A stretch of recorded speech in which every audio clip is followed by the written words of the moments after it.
today we are looking for a new topic. ठीक है, तो थोड़ा सा पार्ट हम इनवर्स का एक और क्वेश्चन करेंगे, बट उसके बाद हम न्यू टॉपिक स्टार्ट करेंगे, that is system of linear equation.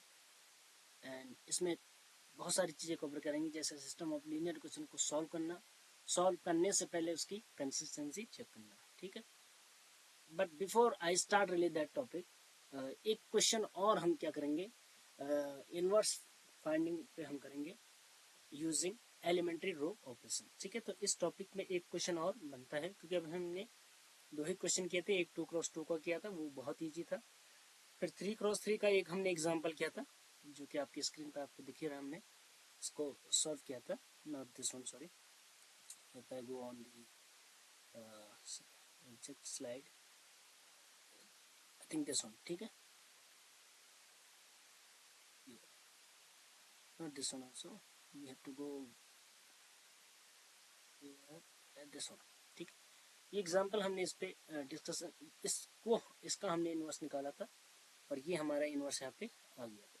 ठीक है, let me choose today, I will write down the black colour, so I am choosing black now today. ठीक है, तो इनवर्स फाइंडिंग में हमने एक प्रोसीजर आपको बताया था। ये कुछ इस टाइप का डायग्राम हमने आपको बताया था कि इस टाइप से आप इसमें क्या करेंगे, वर्किंग करेंगे। ठीक है, इस टाइप से। तो एक और एग्जांपल इस पे देख लेते हैं। इसके बाद हमने आपको एक चीज़ और बताई थी कि आप वेरिफिकेशन भी कर सकते हैं, वेदर द पर्टिकुलर जो आपने आंसर ऑब्टेन किया है वो करेक्ट है या नहीं है। उसको आप क्या कर सकते हैं, वेरीफाई कर सकते हैं कि वो करेक्ट है या नहीं है। क्या करना होगा, क्वेश्चन में जो ए दिया है उसको मल्टीप्लाई करेंगे अपने आंसर से, तो आइडेंटिटी मैट्रिक्स आना चाहिए। ठीक है, नेक्स्ट क्वेश्चन कर लेते हैं फिर। ठीक है, next question, find the inverse of A, and let's say I'm writing A as 2 sorry, make this to be something beautiful, 3. ठीक है, and let's say 1 4 and -1 1 and 2 and 1। ठीक है, मैं रैंडमली पुट कर रहा हूँ। अब मुझे नहीं पता ये कितना हार्ड क्वेश्चन बन जाएगा, उम्मीद करता हूँ बहुत ज़्यादा हार्ड नहीं बनेगा। एंड यहाँ पे हम राइट हैंड साइड पे लिख लेते हैं यूजिंग एलिमेंट्री रो ऑपरेशंस। ठीक है, शॉर्ट में। तो सॉल्यूशन लिखते हैं। सॉल्यूशन में जैसे हमने पिछले वाले क्वेश्चन में स्टार्ट किया था, वी नो दैट करके आप स्टार्ट करेंगे, ए इक्वल टू आई ए, फिर ए की वैल्यू रखेंगे, इम्प्लाइज ए की वैल्यू पुट करिए, दैट इज 2 1 4 एंड 2 -1 1 3 2 1। ठीक है, इज इक्वल टू आई रखिए, आई की जगह आइडेंटिटी मैट्रिक्स होगा 1 0 0 0 1 0, here it will be 0 0 1, and A को हमने कहा एज इट इज रखते हैं, इम्प्लाइज। ठीक है, अब हम ना आपको प्रोसीजर बता रखा है। यहाँ पे मैं राइट साइड पे थोड़ा सा अगर रफ वर्क करूँ तो हमने आपको प्रोसीजर क्या बता रखा है, आपको 1 क्रिएट करना है पहले, फिर यहाँ 0, फिर यहाँ 0। अच्छा, जो 1 वाले स्टेप है ये नेसेसरी नहीं है, हमने कहा था 1 नहीं भी क्रिएट करोगे, हम ऐड एकदम लास्ट वाले स्टेप में भी 1 क्रिएट कर सकते हैं। ठीक है, बट स्टिल अगर 1 हमने कहा था बना लो, ज़्यादा बढ़िया है। ठीक है, क्योंकि 1 से कैलकुलेशन आसान होती है, तो 1 उस केस में बना लीजिए जहाँ आसानी से बन रहा हो, खासकर चीज़ें फ्रैक्शन में न जाए। ठीक है, फिर हम डायगनली यहाँ पे गए, यहाँ पे फिर 1 क्रिएट करो, गोला हमने इस पे किया, सर्कल किया, इसका मीन्स इसको करना जरूरी नहीं है, बट कर लो, अगर आसानी से हो रहा है तो कर लो, ज़्यादा बढ़िया है, क्योंकि कैलकुलेशन फिर आसान नहीं है। फिर इसके नीचे 0, अब ये 0 जो बनेगा इससे बनेगा, ये जो 0 जो बनेंगे वो इससे बनेंगे, जैसे हम रो इक्लोन फॉर्म करते हैं। सिमिलर हमने कहा था यहाँ तक जो प्रोसीजर है, यहाँ तक रो इक्लोन फॉर्म वाला कंडीशन है। फिर इसके ऊपर 0 क्रिएट करना है, फिर यहाँ 0 क्रिएट करना है, एंड देन यहाँ 0।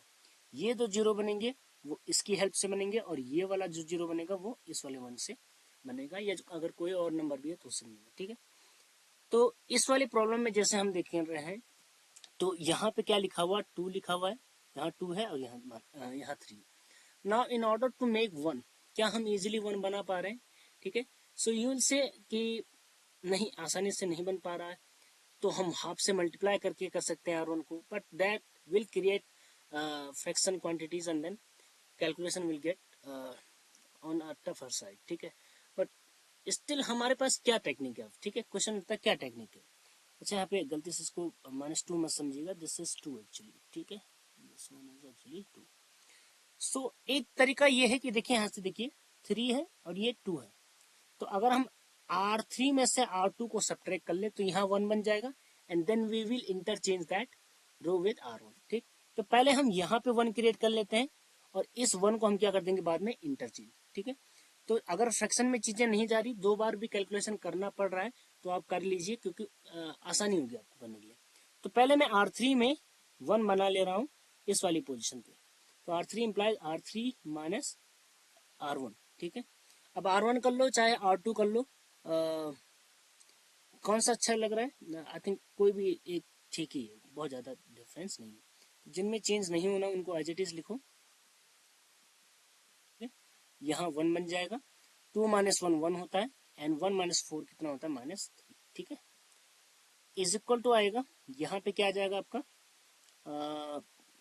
1 0 0 0 1 0, and now R3 minus R1, तो 0 minus 1 0 and there will be 1, ठीक है, ठीक। अब इस पोर्शन को हम अगले उसके लिए क्या कर लेते हैं, कॉपी कर लेते हैं, बिकॉज इसकी हमको आगे जरूरत है, ठीक है। This portion must be taken on the other side, control C. Next slide पे हम काम करेंगे, लेट्स सी, और next slide we have to copy this, तो यहाँ पे हम इसको कॉपी कर रहे हैं, लेट्स कॉपी, ठीक है, ये हमारा आ गया, इसको सॉरी इस पोर्शन, ठीक है। चलिए इसको हम लिखे लेते हैं, ठीक है, इसमें कोई दिक्कत नहीं। अब हमारे पास इतना आ गया है, इसको लिख लेते हैं 2 1 4, ठीक है, 2 minus 1 1 and 1 1 minus 3 is equal to आया है 1 0 0 0 1 0, यहाँ -1 आया होगा I think, and 0 1 and a, ठीक है। अब we don't need of this, so let me remove this on, ठीक है, इसको डिलीट कर लेते हैं, and portion is here, let me delete this also, ठीक है। अब हमारे पास ये आ गया है, अब हम अपना काम शुरू करते हैं फिर से, ठीक है। अब हमारा टारगेट क्या है, 1 बनाने का, तो अब इजिली हो जाएगा। अब हम इंटरचेंज कर देंगे सेल्स रोज को, तो R1 को इंटरचेंज कर देंगे R3 के साथ, हमारा 1 क्रिएट हो गया। तो थोड़ा टाइम लगा, 2 स्टेप लगे, लेकिन कैलकुलेशन उतनी टफ नहीं रही, तो इसलिए हम इस स्टेप को अडॉप्ट कर रहे हैं, ठीक है, या इस तरीके को अडॉप्ट कर रहे हैं। नहीं तो 2 को 1 बनाने का तरीका सबसे बड़ा क्या है, पूरी रो को आपसे मल्टीप्लाई कर लो, but then that will cost us lot of letter, so इसलिए हमने इससे अच्छा तो इसी को समझा है, इस मेथड को, ठीक है। इज इक्वल टू आइडेंटिटी में करेंगे अगर R1 R3 को, तो -1 0 1 ऊपर चला जाएगा और 1 0 0 नीचे, और बीच वाला एज इट इज यहाँ पे ए, ठीक है। अब 1 के नीचे हमको क्या करना है, ये तो जो नंबर है यहाँ और यहाँ, इनको 0 क्रिएट करना है, that is very easy to create I think, है ना। R2 में क्या करेंगे, R2 implies R2 minus 2 R1, and R3 में क्या करेंगे, R3 माइनस 2 R1, ठीक है, क्योंकि सिमिलर 2 2 लिखा हुआ है, ठीक, and 1 1 minus 3, this will be 0, twice हम सब्ट्रैक्ट कर रहे हैं तो यहाँ पे -3 आएगा, ट्वाइस सब्ट्रैक्ट कर रहे हैं तो 1 माइनस 3 का ट्वाइस 6, तो माइनस माइनस प्लस, तो 7 यहाँ पे आ रहा है, ठीक है, 7 यहाँ पे आ रहा है, ठीक है। फिर ट्वाइस सब्ट्रैक्ट करेंगे तो अगेन 0, ट्वाइस सब्ट्रैक्ट करेंगे तो -1, ट्वाइस सब्ट्रैक्ट करेंगे तो 4 माइनस माइनस प्लस हो जाएगा 6 10 यहाँ पे आ जाएगा, ठीक है, इज इक्वल टू, यहाँ लिखिए 1 minus 1 0 1 and this is a, twice subtract करो तो यहाँ 2 आ जाएगा, ट्वाइस सब्ट्रैक्ट करेंगे 1, ट्वाइस सब्ट्रैक्ट किया -2, ट्वाइस सब्ट्रैक्ट करेंगे तो 1 प्लस 2 हो जाएगा यानी 3, ट्वाइस सब्ट्रैक्ट करेंगे 0, ट्वाइस सब्ट्रैक्ट करना है तो -2, ठीक है। माइंड में एकदम ऑपरेशन अपने आप फिक्स रखेंगे कि क्या करना है, और जल्दी जल्दी उस चीज को करिएगा, ठीक, अदरवाइज मिस्टेक्स होने के चांसेस तब ज्यादा हो जाते हैं। तो हमारा 1 0 0 क्रिएट हो चुका है, अब क्या करेंगे, यहाँ पे 1 क्रिएट करेंगे, तो यहाँ पे क्या 1 इजिली क्रिएट हो पा रहा है, बिल्कुल, ये देखिए, इसको हमको इंटरचेंज करना है इसके साथ, तो इंटरचेंज कर लो, R2 को R3 से क्या कर लो, इंटरचेंज कर लो, तो 1 1 माइनस 3 एंड 0 माइनस 1 10 हो जाएगा, 0 माइनस 3 7, इज इक्वल टू, इसमें भी R2 और R3 को इंटरचेंज कर लो, -1 0 1, 3 0 -2 एंड 2 0 -2, इट इज A। ठीक है, नेक्स्ट स्टेप में अब देखो -1 को 0 बनाना हो, सॉरी -1 को 1 बनाओ चाहे ना बनाओ, बहुत ज़्यादा फर्क नहीं है। ठीक है, ये 1 या -1 बना लो, काम हमारा बन जाएगा। बाद में हम उसको 1 बना लेंगे, वो तो बनाना ही, क्योंकि हमको आइडेंटिटी मैट्रिक्स लानी है, तो उसको लेटर ऑन कर लेंगे। एक स्टेप बढ़ाने से अच्छा है कि सीधे हम नीचे वाला 0 कर लें। ठीक है, तो अब इस -3 को 0 करना है, सो सेम साइन है, ध्यान देना। तो R3 में क्या करेंगे, R3 -3 R2 सॉरी, है ना, 3 गुना घटा देंगे तो हो जाएगा।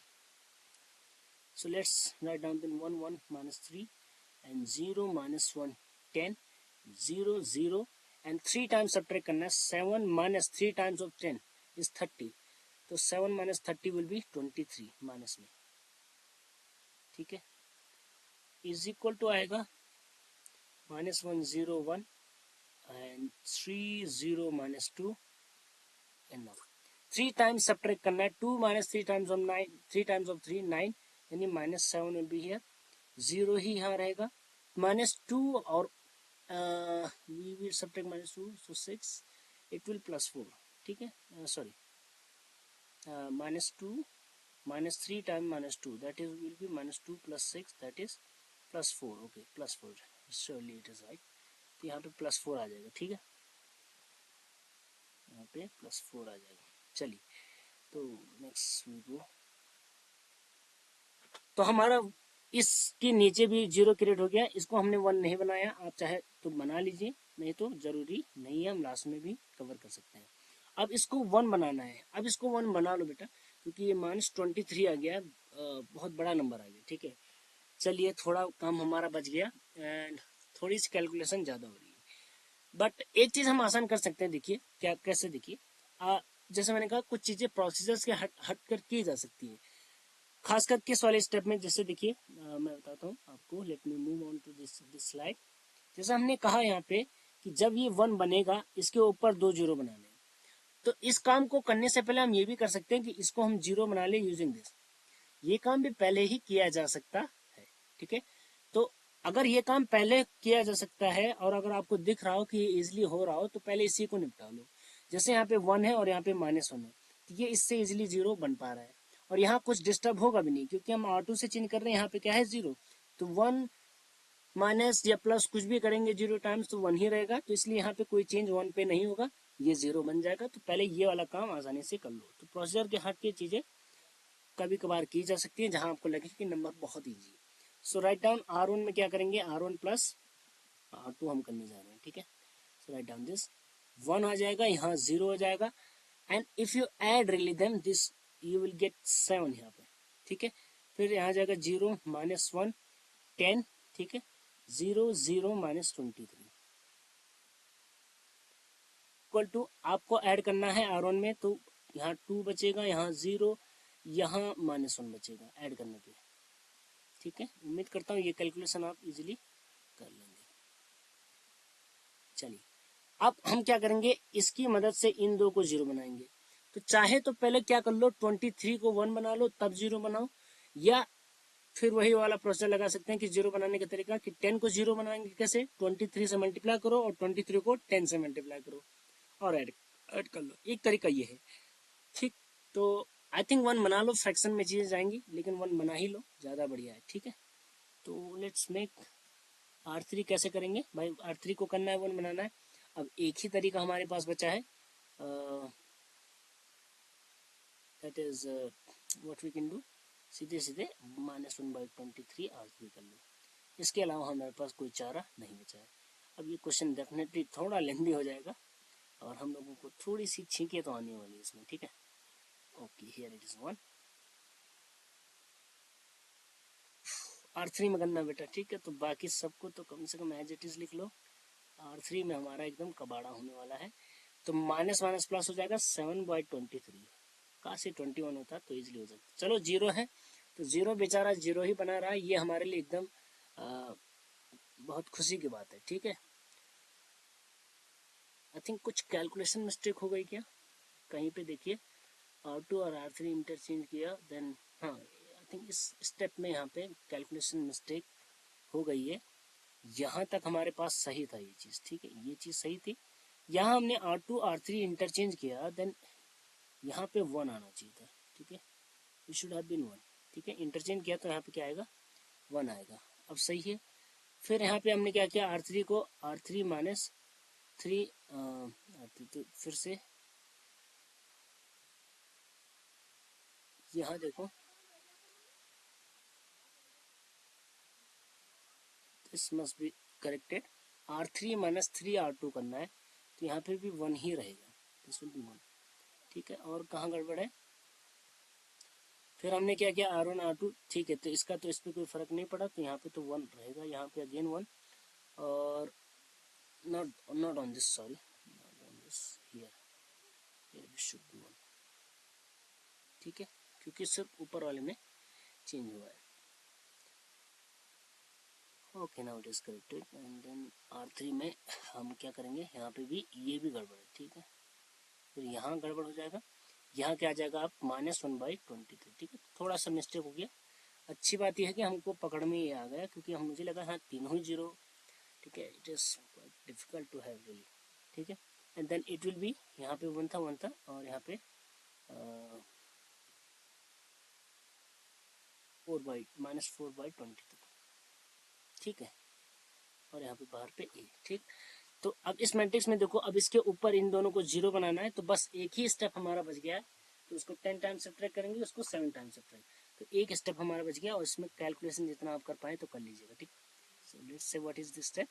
पहला हम R2 में लिखेंगे, R2 में सब्ट्रैक्ट करना पड़ेगा 10 टाइम्स ऑफ R3, क्योंकि 1 का 10 टाइम्स करना पड़ेगा, है ना। R1 में क्या करना पड़ेगा, 7 लिखा हुआ, तो R1 माइनस 7 टाइम्स R3 लिखना पड़ेगा।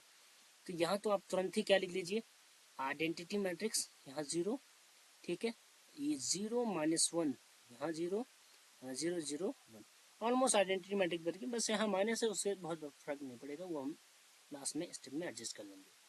अब इसमें सबसे पहले ये देखिएगा कि लास्ट वाले को तो एज इट इज लिख लो, 7/23 -1/23 -4/23, ठीक है, एंड बाकियों को करो। अब देखो यहाँ पे कैलकुलेशन रफ हम यहाँ पे कर रहे हैं, हमको क्या करना है, R2 में R2 माइनस 10 R3 करना है, तो 3 माइनस करना है 10 टाइम्स, तो 7 का 10 टाइम्स 70/23, 23 का 3 टाइम्स कितना होता है, 75 में से 6 सब्ट्रैक्ट, 69, 69 में से अगर 70 सब्ट्रैक्ट करेंगे तो -1 बचेगा, 1 -1/23, तो यहाँ कितना आएगा, -1/23, ठीक है। नेक्स्ट वाले में देखिए, 0 माइनस प्लस हो जाएगा, और 10 से मल्टीप्लाई करेंगे तो 10/23, सीधी सी बात है। और यहाँ पे -2 है, और 10 टाइम्स सब्ट्रैक्ट करेंगे तो प्लस हो जाएगा, 40 हो जाएगा, 4 10 है ना, 23 -46 प्लस 40/23, दैट इज -6/23, ठीक है। अब लास्ट वाले में क्या, अगले वाले के लिए कर लेते हैं हम कैलकुलेशन में, देखते क्या आता है, इसको मिटा देते हैं, इसका कोई काम नहीं है, लास्ट वाला बच गया, ठीक है। चलिए, तो देखिए हाँ, फ्रैक्शन में मेरा भी आंसर आ रहा है, और ऐसा नहीं कि हम फ्रैक्शन से पूरी तरीके से बच पाए हैं, लेकिन हमारी जो फ्रैक्शन में कैलकुलेशन आई एकदम लास्ट स्टेप में आई है, ठीक है, तो हम बचते बचाते आप लोगों को ले गए हैं। अब यहाँ पे क्या करना है, 7 टाइम्स सब्ट्रैक्ट करना है, तो 2 -7 टाइम्स, इसका 7 टाइम 49 हो जाएगा /23, तो 46 आएगा, 49 सब्ट्रैक्ट करेंगे तो -3, तो -3/23 आएगा ये, ठीक है। नेक्स्ट कैलकुलेशन, 0 लिखा हुआ है, चलो ये तो बहुत अच्छा हो गया, 7 टाइम्स करेंगे तो माइनस प्लस 7/23, थोड़ा सा ऊपर नीचे हो गया, 7/23, और लास्ट में कितना लिखा हुआ है, -1 है, तो -1, और इसका 7 टाइम्स करेंगे तो ऐड हो जाएगा, +28 23, तो कितना बच रहा है, 23 28, ये 5 बच रहा है, 5/23, ठीक है, यहाँ ए आ गया, ठीक। ठीक, अब इसमें एक और ऑपरेशन लगा लो और आपका आंसर तैयार है, ठीक है। ऑपरेशन क्या लगाएंगे, R2 में -R2 करना है, क्योंकि हमने को -1 को बनाना है, तो 0 1 0, इसको तो एज इट इज लिख दिया। यहाँ क्या कर लेंगे, -3/23 है, ये कितना है, 7/23 है, ये कितना है, 5/23 है, ठीक है। और माइनस से मल्टीप्लाई करेंगे तो माइनस का ये प्लस बन जाएगा, यहाँ माइनस बन जाएगा और ये प्लस बन जाएगा। नीचे क्या रहेगा, जैसा है, जिसमें कोई चेंज नहीं किया उसको ऐसे रखा 23, और यहाँ पे ए बी होगा। ठीक है, तो ये वाला जो आया है ये आपका क्या गया, ए इनवर्स आ गया। ठीक है, let me copy this part ताकि हम अगले उसमें आपको इसको दिखा पाए। तो सॉरी, दिस पोर्शन। ठीक है, चलिए control C, now move to next slide. ठीक है, नेक्स्ट स्लाइड को मूव करेंगे and let's copy this here. ठीक है, तो okay, so we have a inverse now. ठीक है, हमको ए इनवर्स मिल गया है। तो हम क्या कह रहे हैं, ए इनवर्स क्या गया हमारा, जो यहाँ पे नीचे लिखा हुआ ए इनवर्स हमने फाइंड कर लिया है। ए इनवर्स क्या गया, ये मैट्रिक्स। ठीक है, -3/23, 7/23 एंड 5/23, 1/23। अभी हम चेक करेंगे ये सही है कि नहीं, मे बी सब एकदम कबाड़ा हो गया हो, बट उम्मीद करते हैं नहीं कबाड़ा होगा। 6/23 एंड 7/23, -1/23 एंड -4/23। जब भी एक ही नंबर सब में कॉमन दिख रहा हो, 23 सब में डिवाइड है, तो इसको हम पूरा का पूरा क्या कर सकते हैं, बाहर। ध्यान देना, कोई भी नंबर पूरे मैट्रिक्स से कॉमन तब निकाला जा सकता है जब वो पूरे मैट्रिक्स में मल्टीपल हो। तो 1/23 पूरे मैट्रिक्स में, अंदर क्या बचेगा, -3, 7, यहाँ 5 था आई थिंक। अब देखो कितना अच्छा दिख रहा है मैट्रिक्स, है ना। अब इसका लुक ठीक दिख रहा है, इसलिए हमने ये किया। तो ये लुक अच्छा दिख रहा है इसका, और चेक करने में भी आसानी रहेगी whether this is correct and wrong. ठीक है, ये आंसर सही है या नहीं है, ये चेक करने में भी क्या रहेगी, आसानी रहेगी। ठीक है, लेट मी डिलीट दिस। ठीक, this question also will be deleted. ठीक, अब इसको चेक करना है कि ये सही है या नहीं है। तो हम क्या करेंगे, हमारी प्रॉपर्टी होती है कि ए इनवर्स क्या हो जाना चाहिए, आइडेंटिटी होना चाहिए। हियर इट इज ए, ये हमारा ये मैट्रिक्स है, इसको हम सेलेक्ट कर लेते हैं और इसके साथ हम क्या करेंगे, ठीक, control C and let me copy this here. ठीक, कंट्रोल वी। ठीक है, तो इस मैट्रिक्स को हम यहाँ लिखते हैं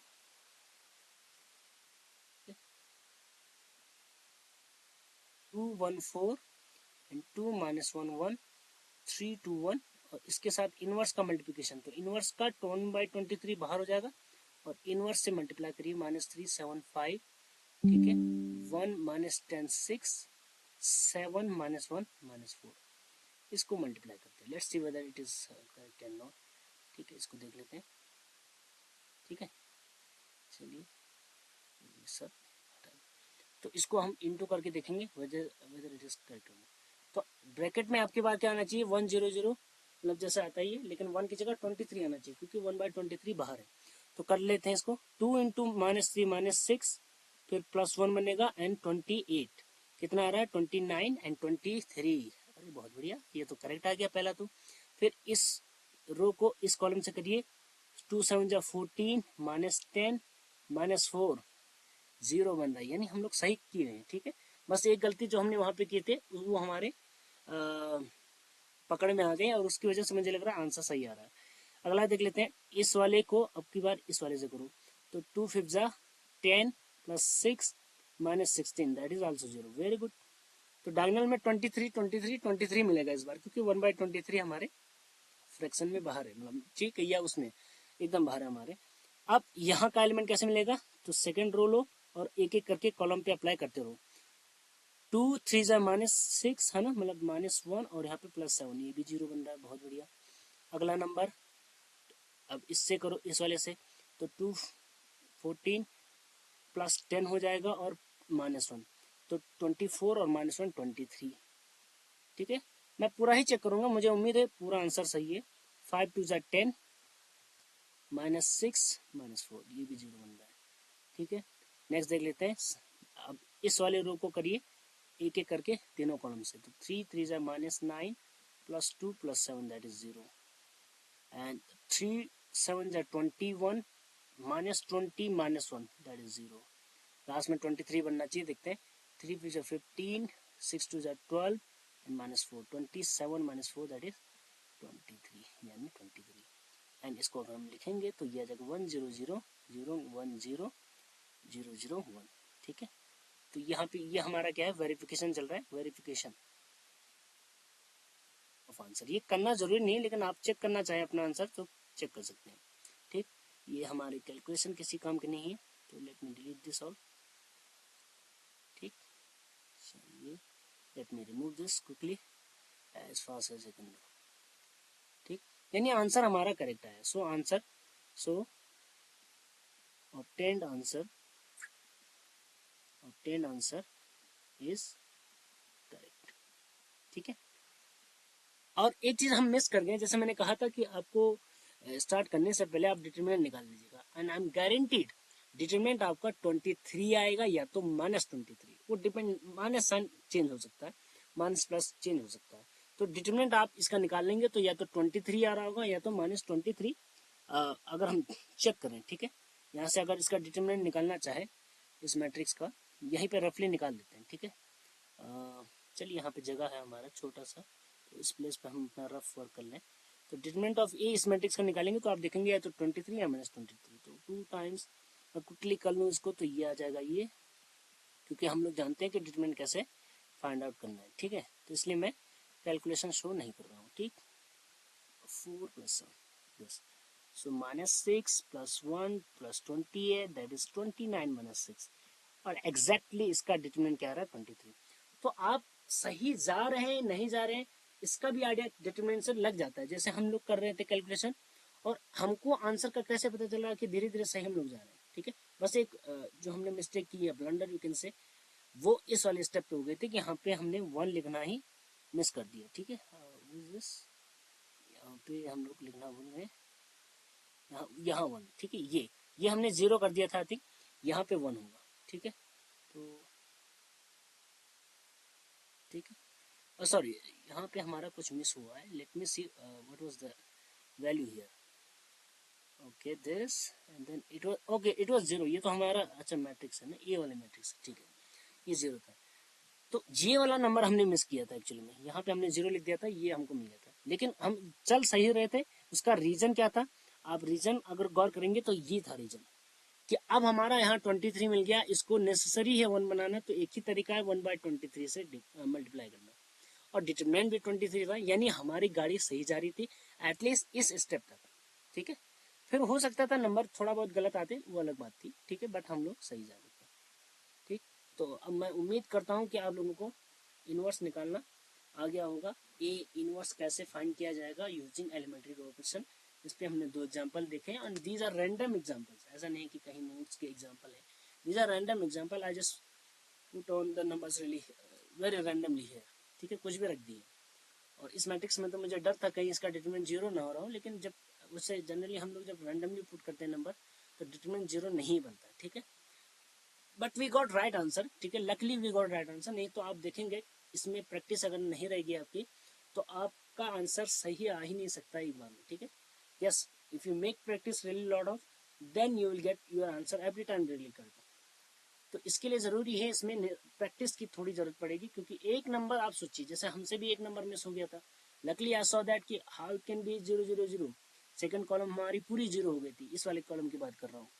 ठीक है, इस वाले मैट्रिक्स में ये कम्प्लीटली 0 लिख दिया था, तो मुझे लगा कुछ गड़बड़ है। ठीक है, then I found out this.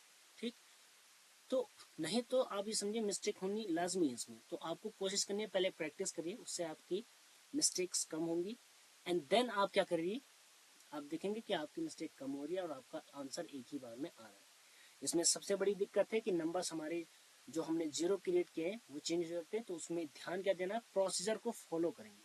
Procedure सिर्फ एक ही जगह चेंज हो सकता है 3x3 में, वो मैंने बताया कि कभी कभार हो सकता है कि हम लोग ये जो जीरोज बना रहे हैं, ये और ये वाला 0, इनसे पहले इस 0 को बना ले, बस इतना सा प्रोसीजर चेंज कर सकते हैं। अदरवाइज पूरा प्रोसीजर आपको फॉलो करना है। ठीक, यस, 1 बनाने वाला प्रोसीजर अगर आप फॉलो नहीं भी करेंगे कोई दिक्कत नहीं है, हमारे 1 बिगड़ते जाए हमको कोई दिक्कत नहीं है। जो जीरोस क्रिएट करते हैं वो डिस्टर्ब नहीं होने चाहिए हमारे प्रोसीजर के दौरान। नहीं तो आप बनाएंगे फिर बिगाड़ेंगे, बनाएंगे बिगाड़ेंगे, कभी आइडेंटिटी मैट्रिक्स आपका बनेगा ही नहीं। ठीक है, तो इस चीज़ को थोड़ा ध्यान दीजिएगा। तो ये हमने आंसर हम ले आए हैं, हमने इसको वेरीफाई भी कर दिया and I was very happy that luckily we got right answer. ठीक है, नहीं तो लाइव इसको सॉल्व कर लेना और करेक्ट आंसर दोनों बार मेरा आया है। I think that's good thing really for me at least. ठीक है, तो हम लोग इनवर्स भी ख़त्म कर चुके हैं। अब हमारा जो स्टार्ट होने वाला है that is new topic, system of linear equation. और system of linear equation I think आप लोगों ने पहले भी पढ़ रखा है, क्लास 7 क्लास 8 में ये चीज़ें आपने पढ़ रखी हैं। वहाँ आपने इनका बिहेवियर भी पढ़ रखा है, कब सॉल्यूशन यूनिक होता है, कब आपका सॉल्यूशन इन्फाइनेटली मेनी आते हैं, कब सॉल्यूशन आपका नो सॉल्यूशन आता है। लेकिन वहाँ आपने जो ये पढ़ा है वो 2x2 में पढ़ा है। 2x2 से मेरा मतलब है 2 वेरिएबल और 2 इक्वेशन में पढ़ा है वो चीज़। ठीक है, क्लास 7th 8th में आई थिंक ये है। ठीक है, किसी भी बोर्ड के अगर आप हो तो 7th 8th में जनरली ये चीज़ें इंट्रोड्यूस हो जाती है। ठीक है, लेकिन अब हम यहाँ पे जनरल चीज़ें करेंगे, यानी हमारी कितनी भी इक्वेशन हो सकती है, कितने भी वेरिएबल हो सकते हैं और उनको हमको सॉल्व करना है। सॉल्व करने से पहले उसकी कंसिस्टेंसी चेक करनी है ना। जैसे अगर मैं आपसे कहूँ कि कोई चीज़ ढूंढिए कहीं, ठीक है, और मुझे पता हो कि वो चीज़ वहाँ नहीं मिलने वाली आपको, तो क्या आपको कभी मिलेगी वो चीज़ वहाँ पे? ठीक है, क्योंकि मुझे पता है एक्चुअली में वो चीज़ कहाँ है और मैं आपको गलत जगह वो चीज़ ढूंढने के लिए कह रहा हूँ। सिमिलर चीज़ सिस्टम ऑफ लीनियर इक्वेशन के साथ भी है कि before we go for answer कि हम इसका सॉल्यूशन ढूंढे, एक्स की वैल्यू, वाई की वैल्यू, जेड की वैल्यू, वी विल फर्स्ट चेक कि इसका सॉल्यूशन निकलेगा भी कि नहीं।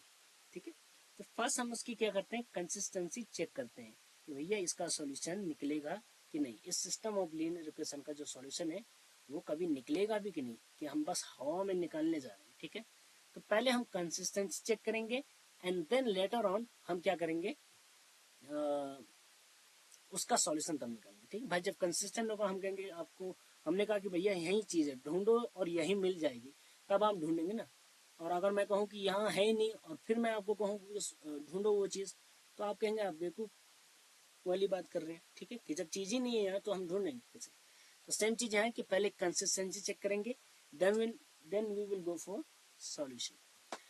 सो let me start new topic, that is system of linear equation, and I'll use a new slide for that purpose. Let me use this slide. Inverse वाला हमारा concept खत्म। ठीक, ओके, तो नेक्स्ट टॉपिक क्या है, सिस्टम ऑफ लीनियर इक्वेशंस। ठीक है, तो मजेदार चीज़ है सिस्टम ऑफ लीनियर इक्वेशन। तो सिस्टम ऑफ लीनियर इक्वेशन में तीन चीज़ें होती हैं ना मेनली, वैसे तो पहले दो चीज़ें बोलनी चाहिए बट तीन चीज़ें है ना।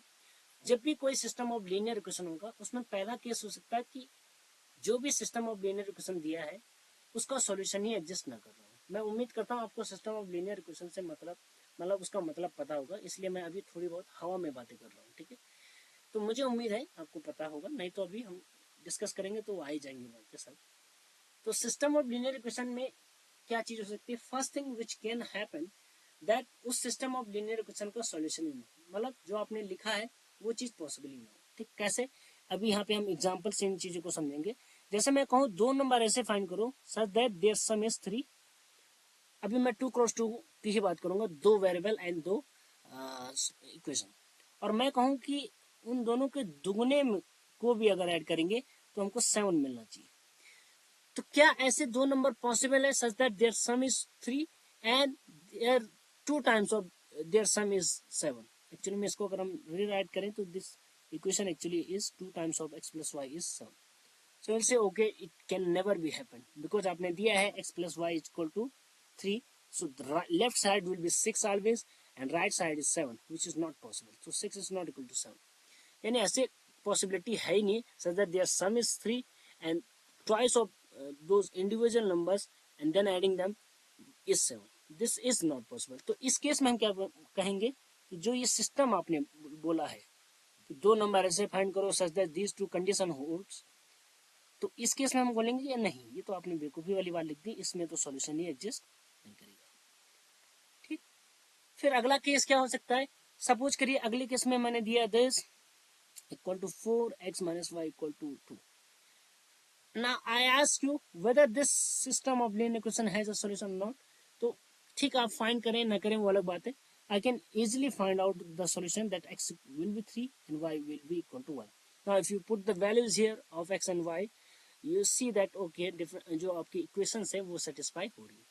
इस केस में हमने देखा कि एक ही सॉल्यूशन, इसके अलावा कोई और नहीं करेगा, एग्जिस्ट नहीं करेगा. You may ask me why it is so. Later on we will talk on this, क्यों एक ही एग्जिस्ट करेगा बाकी नहीं करेंगे. तो in this kind of system of linear equation with getting, इसको हम क्या कहते हैं, जब एक ही सॉल्यूशन मिले then we say it unique solution. And the third case which can arise here, that is if I try to make it x plus y equal to 4 and I write down 3x plus 3y is equal to 12. Now it has infinitely many solutions. आप कहेंगे आपको कैसे पता, ठीक है वो बात की बात है. It is very easy, you can see clearly ये दोनों इक्वेशन एक्चुअली में क्या है, सेम है. ठीक, बोथ इक्वेशन आर सेम. ठीक है, जस्ट हमने क्या कर दिया, ऊपर वाली इक्वेशन को 3 से मल्टीप्लाई कर दिया. ठीक है, तो they are duplicate of each other, बस ये है कि मेकअप कर दिया एक पे. ठीक है, यानी एक सेम इंसान है, एक विदाउट मेकअप और एक विद मेकअप. ठीक, तो this system will have infinitely many solution. Reason क्या है कि क्योंकि एक ही इक्वेशन लिखा है कि x plus y equal to 4, इन दो से एक ही इक्वेशन मिलेगा x plus y equal to 4 equal to 4. ठीक है, इक्वल टू 4. तो सिंपली हम कह सकते हैं कि एक्चुअली में ये पूछ रहा है कि दो नंबर ऐसे बताओ जिनका सम 4 है. There will be infinitely many pair of x and y, such x and y such that their sum is 4, like 1 3, you can say 3 1 2 2, there are many more. ठीक है, 1.5 2.5 and you can do this for all. ठीक, आप x को fix रखिए, you will get different y. ठीक है, या sorry x को चेंज करते रहिए, you will get respective y for that x. ठीक, तो यहाँ पे किसी भी हम कहते हैं सिस्टम ऑफ लीनियर इक्वेशन में, ये एकदम बेसिक एग्जांपल्स मैंने लिखे हैं कि 3 केस अराइज कर सकते हैं, no solution, infinitely many solution and unique solution. ठीक, but when we study this in general, how to study this. ठीक है, अभी तो हम सिर्फ दो इक्वेशन है, इनको तो हम नेट आई से भी पता कर सकते हैं whether they have unique solution, no solution and infinitely no solution. But question arises when we write down lot of equation like x plus y plus z equal to 7. 3 variable में हमने 4 equation लिख दी, suppose करिए. Randomly I am putting anything, मैं सोच भी नहीं रहा हूँ क्या लिख रहा हूँ, I am writing randomly here. ठीक, let's say y1 z plus 3x, ऐसा भी हो सकता है, उल्टा पुल्टा लिख दें. ठीक, तो हमको आपसे पूछा जाए कि इसको बताओ बेटा, क्या इसका सॉल्यूशन यूनिक होगा या नो सॉल्यूशन होगा, या इसका सॉल्यूशन तीसरा क्या बताते हैं, infinitely my writing is not that good really, but ठीक है फिर भी समझ में आ रहा होगा. ठीक, बोल रहा हूँ मैं तो उससे समझ में आ रहा है. तो दिस सिस्टम ऑफ इक्वेशन जो हमने यहाँ पे फॉर्म किया, it may have unique solution, no solution, infinitely many solution. अब ऊपर वालों में तो ठीक है, दो ही तो कुलते हैं, तो हम सीधे सीधे देख के भी बता सकते थे हाँ किसमें सॉल्यूशन आ रहा है, किसमें आ भी रहा है, तो यूनिक है कि इनफाइनाइटली मेनी है या सॉल्यूशन ही नहीं है. लेकिन इस तरह से जब हमने इतना ज़्यादा कुछ लिख दिया, then you have no idea really, you will think okay how to solve this और how to actually check the consistency. तो कंसिस्टेंसी का मतलब होता है चेक करना कि सिस्टम में जो भी इक्वेशन लिखे हैं वो आपस में एक दूसरे के साथ कंपेटेबल है कि नहीं है, फिट बैठ रहे कि नहीं. जैसे ये दो फिट नहीं बैठ रहे हैं, ये दो फिट नहीं बैठ रहे हैं, इनमें से एक तो फिट है लेकिन वो उसके रिस्पेक्टिव में फिट नहीं है. कि अगर दो नंबर को जोड़ के 3 आ रहा है तो देन उन नंबर्स का इंडिविजुअली 2 से मल्टीप्लाई करें देन ऐड करें, 7 कभी नहीं आ सकता. तो they are not compatible with each other. ठीक है, या कंसिस्टेंट नहीं है ईच अदर. ठीक, या तो यही कंसिस्टेंट है अकेले या तो यही, दोनों एक साथ नहीं. देन वी से this system of linear equation is not consistent. ठीक, तो कंसिस्टेंसी मतलब आगे समझे कि सॉल्यूशन जहां एग्जिस्ट करता है ऐसे सिस्टम ऑफ लीनियर इक्वेशन को क्या कहा जाता है, कंसिस्टेंट कहा जाता है. जहां सॉल्यूशन एग्जिस्ट नहीं करता उस केस में क्या बोलते हैं, इनकंसिस्टेंट. ठीक है, तो थोड़ा सा लैंग्वेज पे हम बात कर लेते हैं कि लैंग्वेज आपको पता होनी चाहिए. तो types of system of linear equation,